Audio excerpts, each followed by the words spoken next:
I'm Cathy Wurzer, back again. Media Lounge, sponsored by WDSE and WRPT. We're talking at the Catalyst Content Festival here in Duluth, and we have all sorts of amazing people coming through here in the Media Lounge.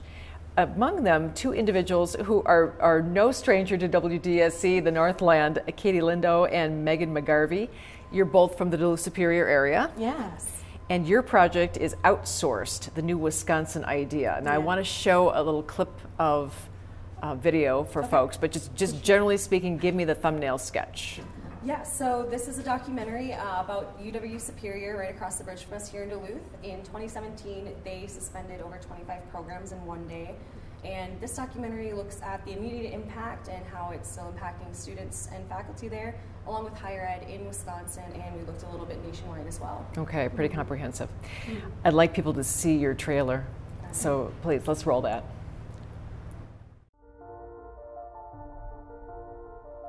Superior is a unique opportunity.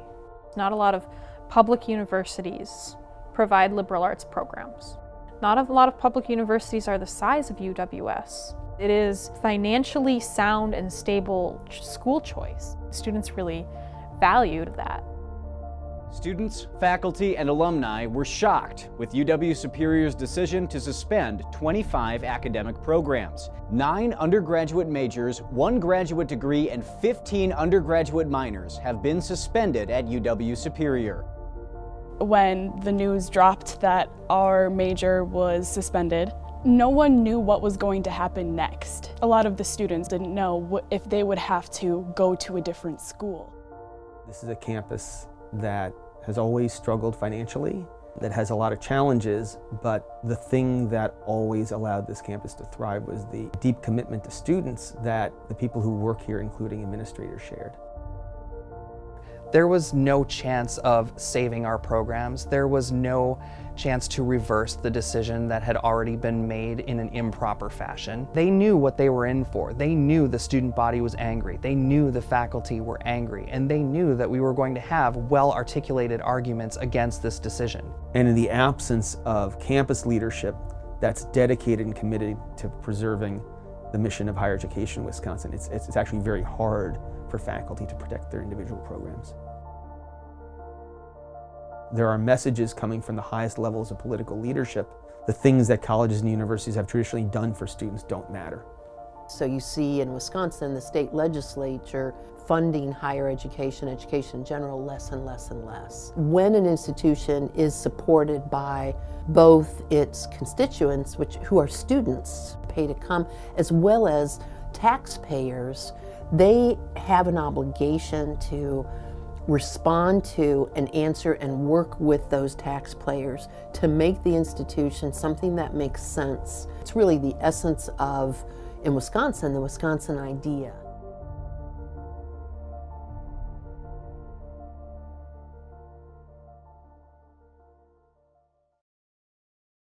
Okay, I'm a broadcast journalist at NPR, among my many hats that I wear. And I remember covering this story, and I recall doing an interview with a person, an official with UWS, and that person said that 46% of UWS students are first-generation college students who said they're susceptible to being overwhelmed by these academic choices, and that's why they made some of these cuts. Did you run into that, and what did you think of that excuse?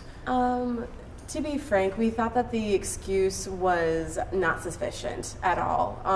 When you actually talk to our first generation students that are actively seeking out their education, they know what they want. I mean, I'll hand that off to you for sure. So I'm a first generation student. I went to UWS completely on a whim and found my program, the video production program, by going to different classes that maybe didn't match with what I was looking for at the time.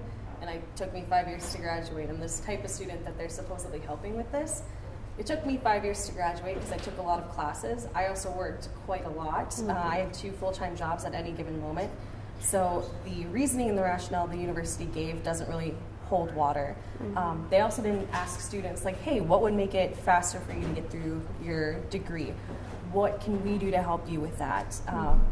UWS has a very large transfer population, a non-traditional student population, and veteran population. And so they looked just straight at numbers and didn't ask any of these harder questions to faculty, staff, or students. Yes. And our region as well. Like if you look at the economics of like the students that come to here, no one is fairly wealthy. It's very much, a lot of students had to do 3 jobs or something like that. They had to look at that as well. There are also outside life factors that they didn't look at. As filmmakers, why is it important? Why was it important? Why is it important for you to do a project like this? So this is a story, when we first started working on it, we thought this was just limited to UW Superior. But then as we dug deeper, we found that higher ed funding is being cut across the country, not just in Wisconsin. I mean, we can look at Alaska for an example. This summer, their governor cut, I believe it was 41% of the budget to the University of Alaska system, which only has 3 schools. That amount of money would cause one of those universities to close. So this is a trend in higher ed, especially state-funded higher ed across the country. So it means a lot to tell this story. It isn't just a Duluth story. It isn't just a Wisconsin story. This is an everywhere story about state-funded higher ed. So this was, and it was close to our hearts to tell it. Yeah. Who has seen this documentary? I know you had a screening once. So far at Catalyst, another one's coming up. Yes. As far as like who's seen it, a lot of faculty that were either a part of the documentary or just a part of the suspensions or experience that they've seen it. Students, people of the community. We did do a previous screening in July. Yes. And that was open to the public. We will be doing another screening this Saturday at 4:20 at the Teatro. Yes. At the Zeitgeist. Yes. And we hope to get more people from the community, especially, to see this. Have you heard from any UW regions? We've not heard from any regions. We've actually been asked by a class at UW-Madison, which talks about, the class is about the Wisconsin idea, and we've been asked to come down and show our project there. So we've not heard from any of the administration at the university outside of our initial reach out for comment on our project.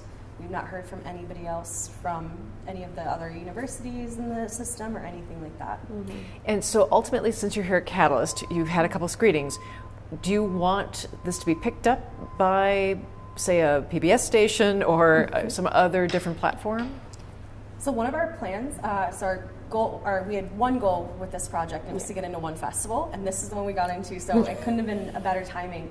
Our plans were to reach out to PBS in Wisconsin, so to Twin Ports, Wisconsin Public Television, to see what a broadcast would look like there. So that's up in the air right now, just because of all the excitement happening here with Catalyst. But that was something we thought about back in July after that screening. We're like, all right, here's the next step. So we'd love to get it on any type of streaming platform for it to be seen. I think it's important that the more people see this, the better, more understood it'll be, and maybe we can encounter change.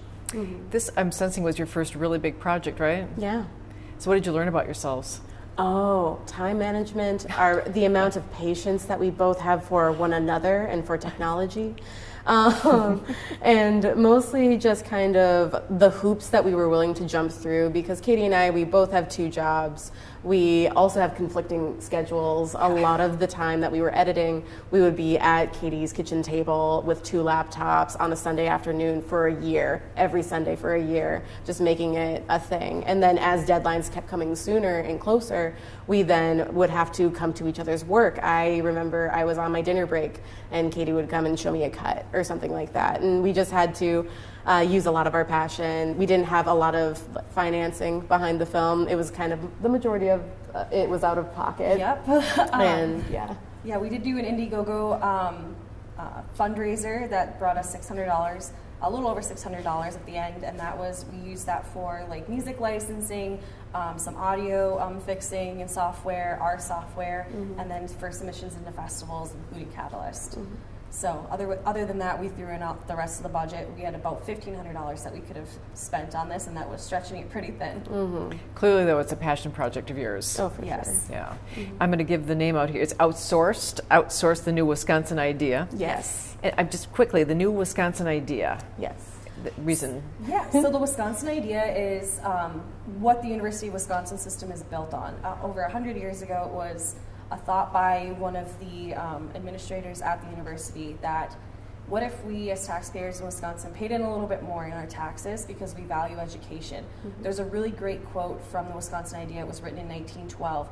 that the goal of the idea in the UW system is that everyone can afford to send their children to college, not just to be able to send them to those who had the money to send their kids to Madison, which is really powerful, and especially for something like UWS to connect it to. It's the smallest four-year campus. It's the only one public liberal arts in the UW system. It offers incredible courses. More importantly, it serves a half of a state and a region that we might not be able to afford to go to University of Minnesota Duluth or College of St. Scholastica. So if you're in northern Minnesota or northern Wisconsin, this is a great value and you get a great education from it. So that was important for us to keep together, and with the changes that have happened to higher ed in Wisconsin over the last 20 years, we thought that was a pretty powerful and impactful statement to make.